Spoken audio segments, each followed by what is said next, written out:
Bonjour et bienvenue, c'est la cuisine d'Elinoucha, j'espère que vous allez bien les amis. Je reviens parmi vous aujourd'hui avec un menu festif. Après les menus que je vous ai proposés, j'ai vu que vous avez aimé, du coup je vous repropose un nouveau menu. En entrée, une soupe de noix de Saint-Jacques, poireaux et safran.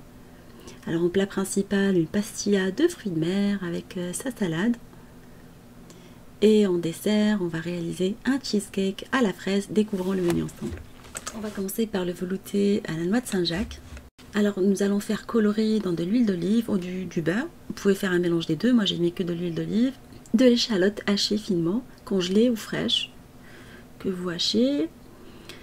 Après 2 minutes de coloration, on va rajouter par-dessus des poireaux, pareil, frais ou hachés, ou plutôt congelés, coupés en morceaux. Alors si vous les prenez fraîches, vous retirez les racines et les feuilles ou la partie des feuilles, abîmées, et vous les coupez en grosses rondelles et on les laisse colorer pendant une dizaine de minutes, le temps de préparer quelques ingrédients. Pour les noix de Saint-Jacques, on va venir enlever le corail qu'on va utiliser dans la soupe et garder que les noix de côté. Les noix blanches, on va les conserver de côté.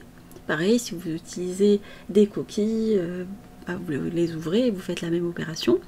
Alors on va ajouter le corail dans la soupe, ça va le parfumer. On va venir faire colorer pendant 2 minutes supplémentaires et rajouter du safran frais.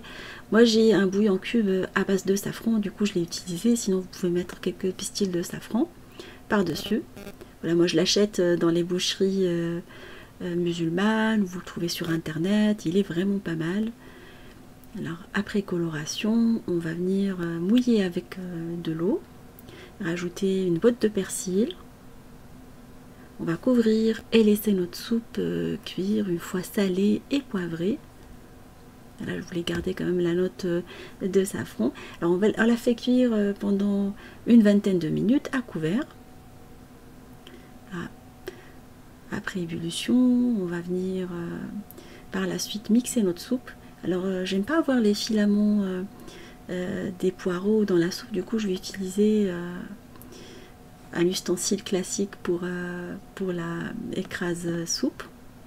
Comme ça, tous les filaments ils vont rester des poireaux. Et même le corail, on va avoir que le jus. C'est comme si on avait mis un fumet de poisson. Il a bien parfumé la soupe. Voilà, une fois bien écrasée, je veux la remouliner. Comme ça, elle aura beaucoup plus de consistance. Je la fais en 2 fois. Je la mouline une première fois et une deuxième fois. Comme ça, il y a le passage. Et on est sûr d'avoir une... voilà, on laisse que les filaments de côté vers la fin. Moi je suis assez fidèle à ces ustensiles de la bonne époque que d'utiliser nos mamans et nos grand-mères. Et une fois la soupe récupérée, je la mise dans la marmite, je vais rajouter de la crème fraîche, de la bonne crème fraîche entière, comme ça elle aura un bon goût, et je vais la remettre à cuire sur un feu moyen pendant une dizaine de minutes supplémentaires, histoire de la chauffer. Vous pouvez rectifier l'assaisonnement à cette étape-là. Et pareil pour la consistance, vous pouvez mettre beaucoup plus de pommes de terre si vous aimez bien la soupe plus épaisse. Alors à la dernière minute, on va venir mettre un tout petit peu de beurre. Et on va par la suite faire colorer les noix de Saint-Jacques.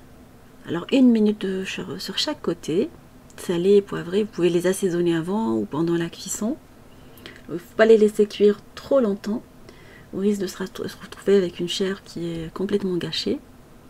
Alors n'hésitez pas à les arroser pendant la cuisson avec un tout petit peu de beurre.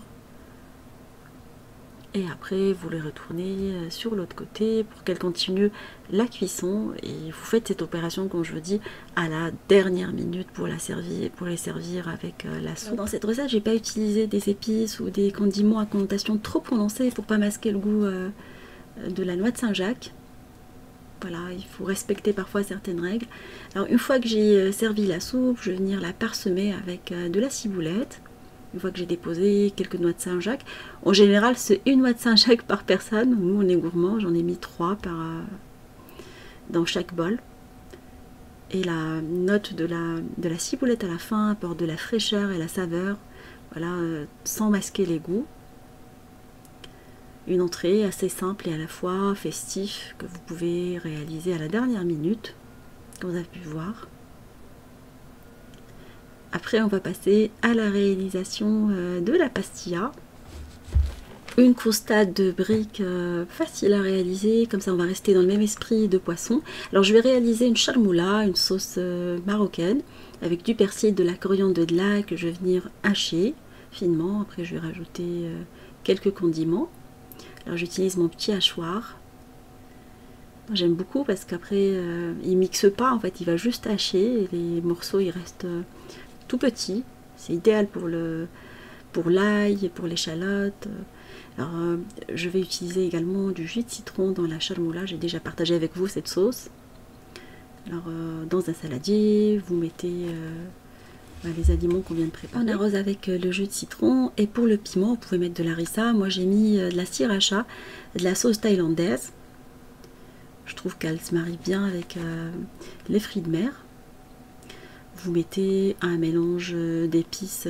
Moi, j'ai mis du ras el hanout rouge. J'ai déjà partagé avec vous les étapes en fait, de réalisation du ras el hanout rouge. Vous trouverez dans la liste des ingrédients ce que j'ai utilisé. On va venir bien mélanger notre charmoula. On va saler. Alors j'ai pas mis de poivre parce que le ras el hanout étant déjà salé. Alors je vais mettre dedans de la sauce soja salée et de la sauce gnoc mam. C'est pour cette raison que j'ai pas mis beaucoup de sel. Vous pouvez même vous en passer hein. Si vous n'aimez pas trop le sel, la sauce gnoc mam et la sauce soja, même si elle est réduite en sel, elle reste quand même salée, plus le citron. Voilà, c'est comme je vous ai dit, une charmoula revisitée à l'asiatique. On va passer par la suite à la préparation du poisson. Alors je vais prendre une poêle anti-adhésive dans laquelle j'ai mis de l'huile d'olive. Je vais venir faire colorer les morceaux de poisson sur les deux côtés. Prenez du poisson à chair sans arête de préférence. Alors j'ai pris du flétan, vous pouvez mettre de la lotte ou du poisson où vous êtes sûr qu'il n'y ait pas d'arête. Hein. On va le faire colorer sur les deux côtés. On va saler et poivrer et retirer le poisson une fois coloré sur les deux côtés. 2 à 3 minutes de chaque côté. Il faut qu'il n'y ait plus d'eau dans le poisson. Comme ça, il ne va pas déchirer la feuille de brique s'il est mouillé.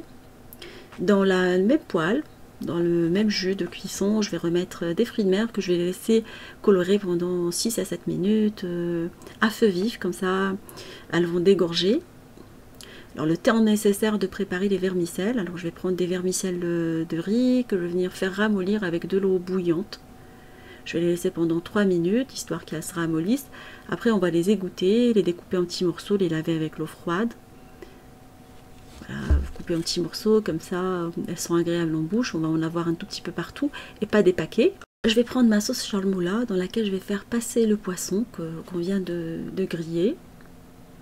Alors, juste un petit passage sur les deux côtés, histoire qu'il se parfume avec la charmoula. Vous coupez des petits morceaux.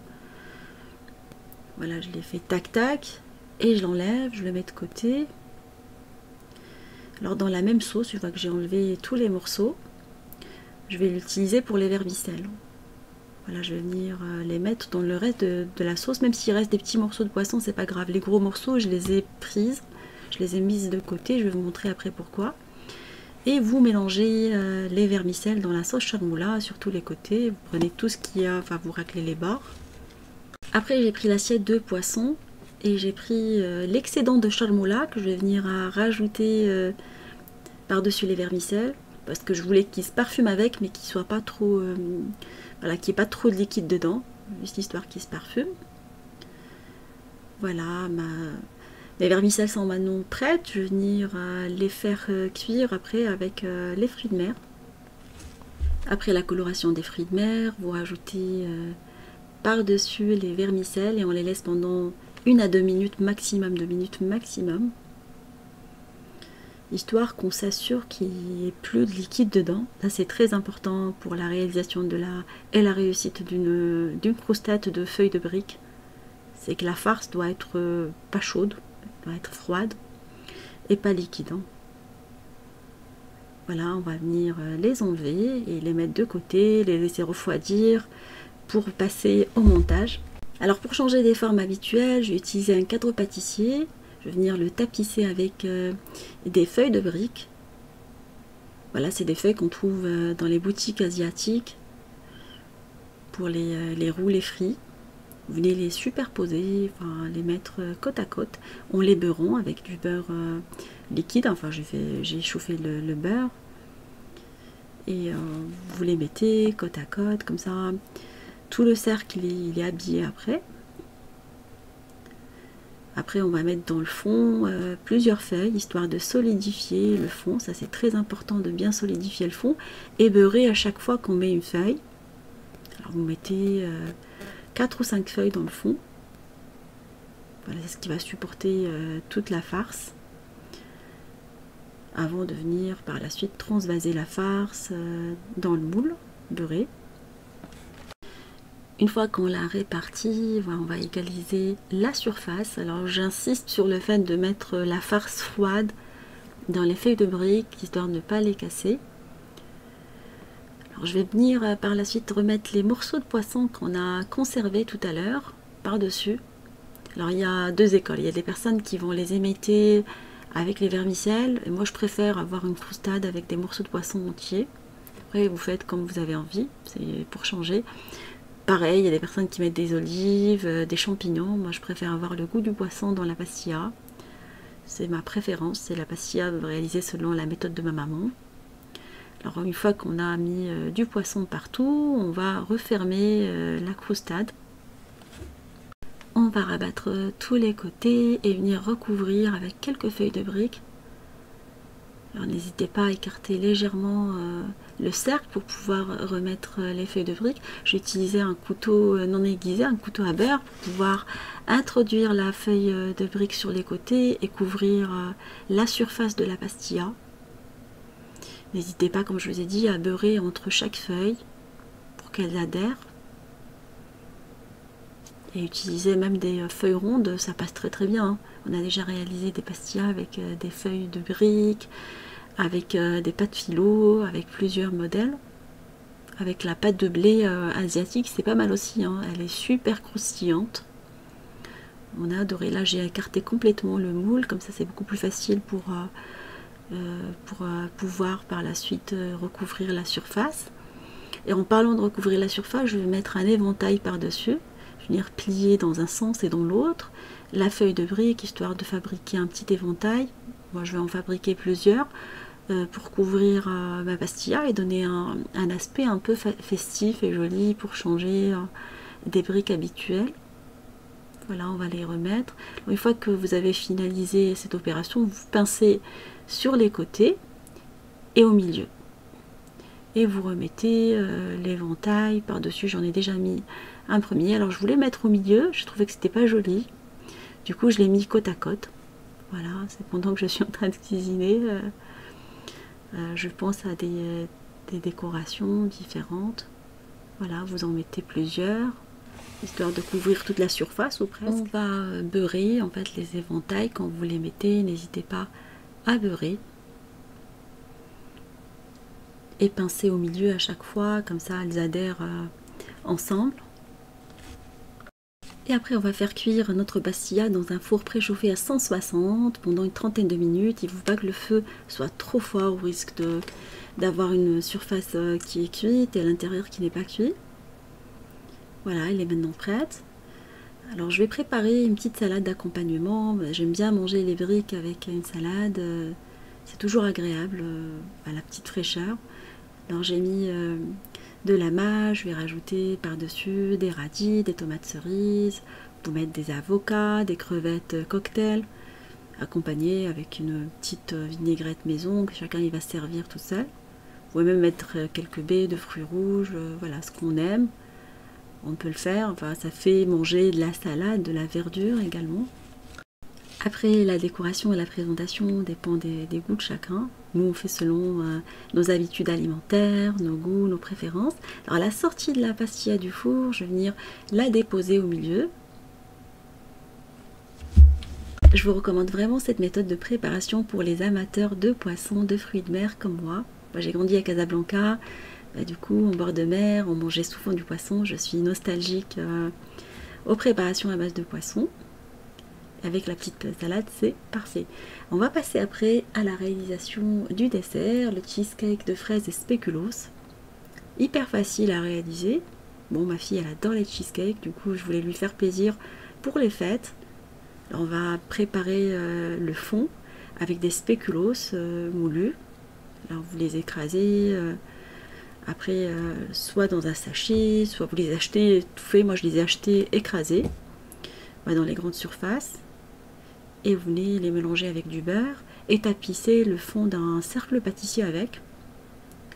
Vous tapissez soit avec le dos d'un verre ou avec les mains, jusqu'à ce qu'on fasse tout le fond.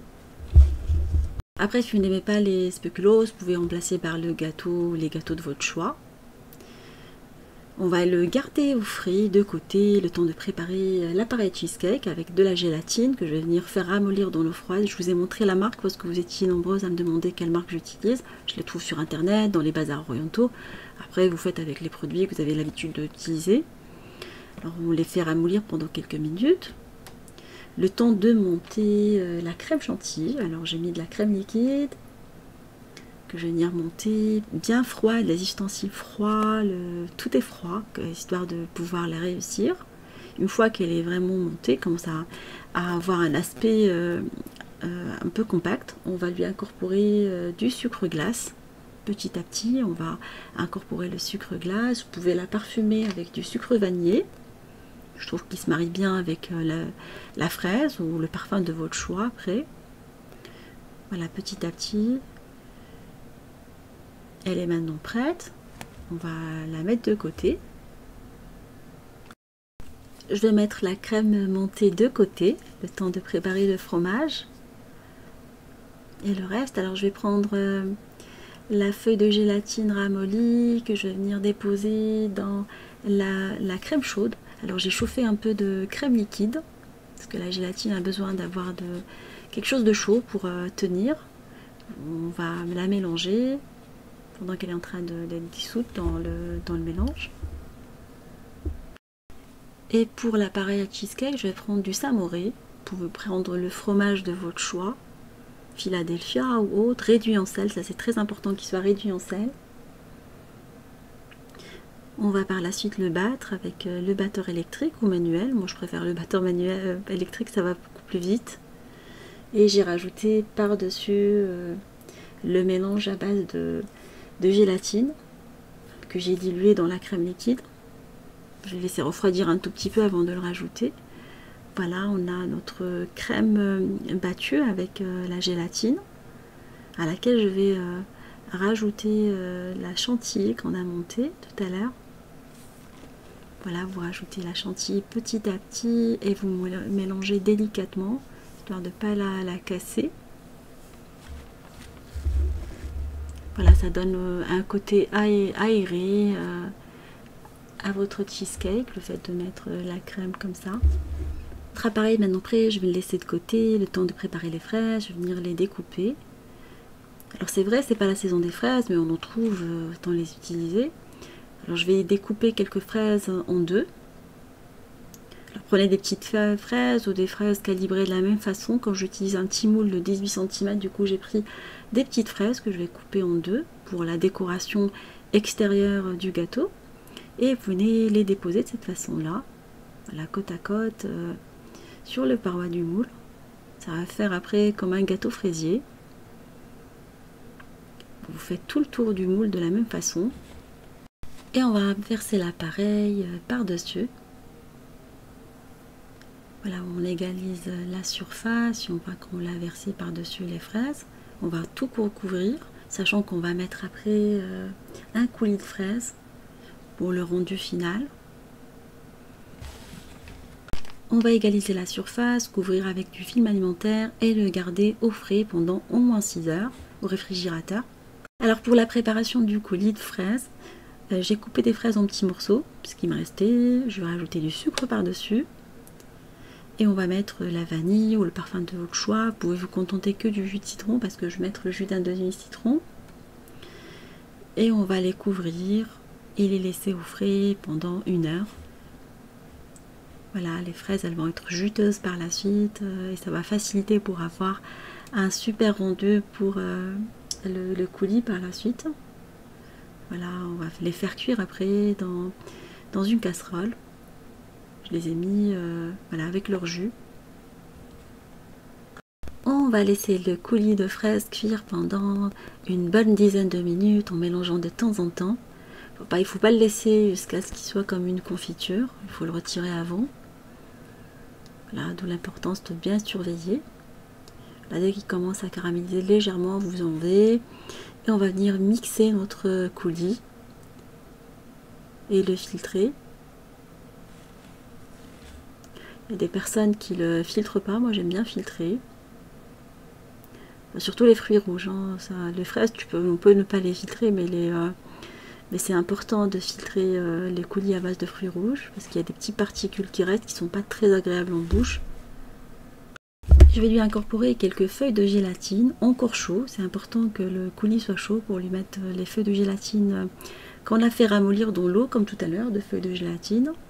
Et on va bien mélanger. C'est ce qui va donner cet effet de gelée après par-dessus le gâteau. Là, on va venir par la suite enlever ce qui dépasse, égaliser la surface pour pouvoir par la suite verser le coulis par-dessus. Voilà, j'ai sorti le gâteau après 6 heures de repos. Ça, c'est très important d'attendre que le gâteau soit vraiment voilà, qu'il se tienne avant de verser par-dessus le coulis. Et on va remettre au frais pendant au moins 1 heure à 1h30 avant de pouvoir le présenter. Voilà, on va bien incliner le gâteau dans tous les sens pour pouvoir par la suite répartir le coulis partout. Et au moment du démoulage, il se démoule vraiment facilement, sans aucun problème après le repos. Avec les cercles pâtissiers, c'est un démoulage facile. Hein. Après le repos, je l'ai sorti, j'ai passé la lame d'un couteau pour qu'il s'ouvre sans problème. Moi, je n'étais pas obligée, mais je l'ai fait au cas où. Et après, j'ai nettoyé un peu les bords, ce qui dépasse de la base biscuitée. Et on va décorer avec quelques petits décors en chocolat blanc que vous trouvez chez les marchands de chocolat ou dans les magasins spécialisés de pâtisserie également, style Alice Délices ou autres. Moi, je les ai achetés chez eux. Vous pouvez mettre une décoration à base de tout simplement d'une fraise découpée en petits morceaux pour rappel. Voilà, mon menu de fête touche à sa fin. J'espère qu'il vous fera plaisir, que vous passez de bonnes fêtes en famille. Je vous fais des gros bisous d'amour. Merci pour vos messages d'encouragement. On se dit comme d'habitude, on se retrouve sur la cuisine de Linoucha avec des nouvelles recettes, un nouveau voyage culinaire et à bientôt.